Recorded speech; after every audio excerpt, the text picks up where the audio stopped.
Hello friends, आज के इस वीडियो में हम लोग सीखेंगे चक्रवृद्धि ब्याज को निकालने के लिए। देखिए, इस वीडियो में हम लोग 3 तरह के सवालों को लिए हैं। तीनों सवाल अलग अलग तरह का है। देखिए, इस वीडियो में हम लोग बिल्कुल बेसिक लेवल से चक्रवृद्धि ब्याज के सवालों को बनाने के लिए सीखेंगे। यहाँ पर देखिए, पहला प्रश्न है 8,000 रुपये का 10% वार्षिक दर से 2 वर्ष का चक्रवृद्धि ब्याज कितना होगा। देखिए, इसको आप बिल्कुल आसानी से बता सकते हैं। यहाँ पर मूलधन कितना है, वह है 8,000 रुपये। इसको देखिए सबसे पहले लिखेंगे। यहाँ पर देखिए 10% वार्षिक ब्याज दर है ना, तो देखिए पहले साल में बढ़ करके यह हो जाएगा 110%। यह देखिए हो गया 1 साल के लिए।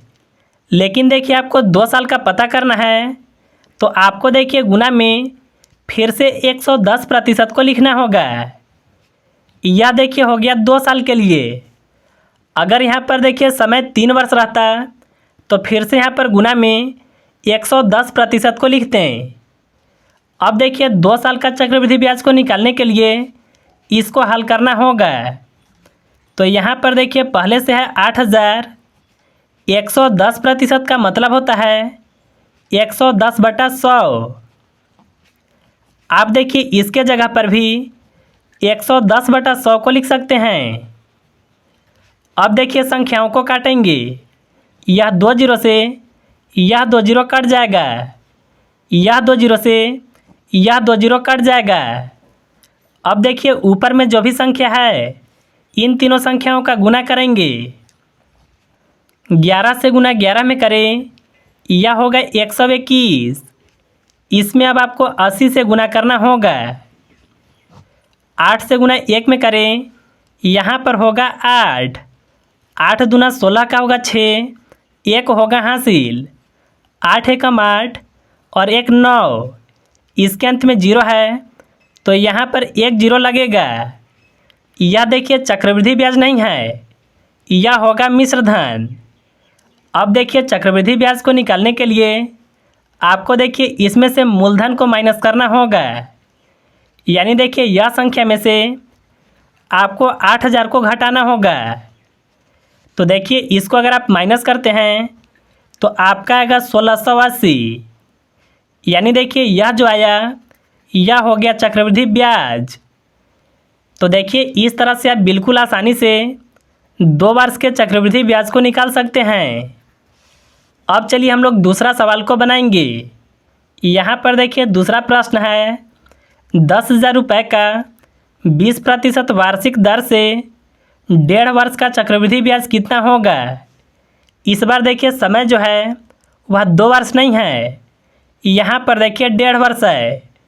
अगर देखिए इस तरह से समय रहेगा तो इसको किस तरह से निकालेंगे।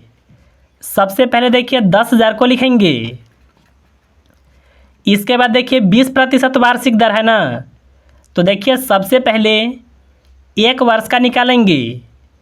अगर देखिए 20% का दर है, तो इसके गुना में आपको लिखना होगा 100 में 20 को जोड़ करके। यानी देखिए पहले साल में बढ़ करके यह हो जाएगा 120%। यहाँ पर देखिए आधा साल और है, तो देखिए आधा साल में 20% ब्याज नहीं बढ़ेगा। जो आधा साल का समय है, इसको पता करने के लिए आपको दर का आधा करना होता है। तो यहाँ पर देखिए 20 है ना, इसका आधा होगा 10। तो देखिए हम लोग 100 में 10 को जोड़ेंगे, तो यहाँ पर आपको लिखना होगा 110%। यह देखिए हो गया 1.5 साल के लिए। अब चलिए इसको हम लोग आगे हल करते हैं। तो यहाँ पर सबसे पहले लिखेंगे 10,000 को। इसके गुना में देखिए 120% है, तो इसके जगह पर आप लिख सकते हैं 120/100। यहाँ पर देखिए 110% के जगह पर 110/100 को लिख सकते हैं।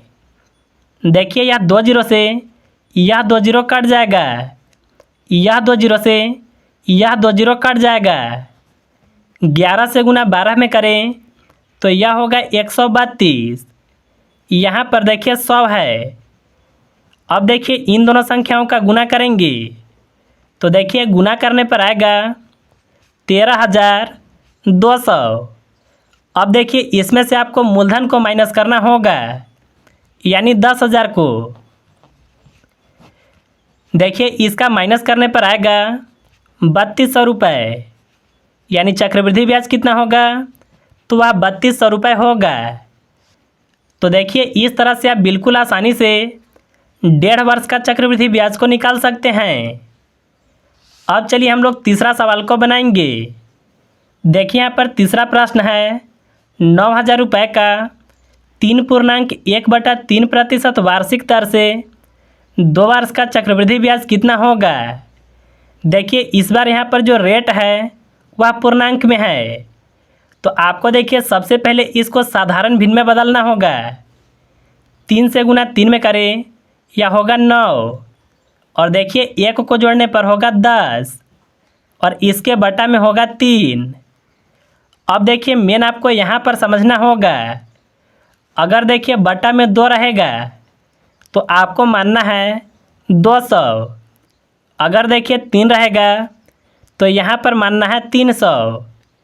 अगर यहाँ पर देखिए 4 रहेगा तो आपको मानना है 400। यहाँ पर देखिए मूलधन 9,000 रुपये है ना, इसको सबसे पहले लिखेंगे। इसके बाद देखिए आपको करना क्या है, इसके बटा में 3 है ना, तो देखिए हम लोग बटा में लिखेंगे 300 को।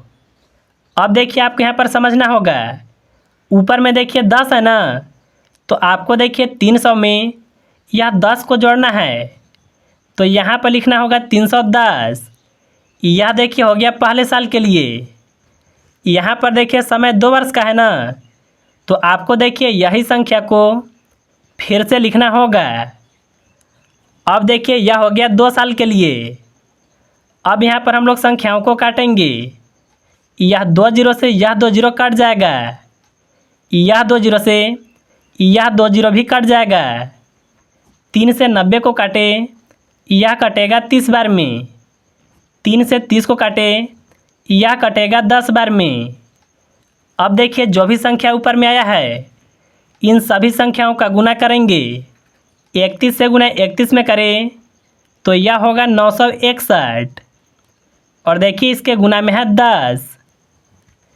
देखिए इसका गुना करने पर आएगा 9,610। यह देखिए मिश्र धन, इसमें से आपको मूलधन को माइनस करना होगा। मूलधन देखिए यहाँ पर है 9,000। देखिए इसको अगर आप घटाते हैं तो आपका आएगा 610। यह देखिए चक्रवृद्धि ब्याज है। तो देखिए इस तरह के सवालों को आपको ऐसे हल करना होता है। तो मुझे उम्मीद है कि आप बिल्कुल आसानी से समझ गए होंगे।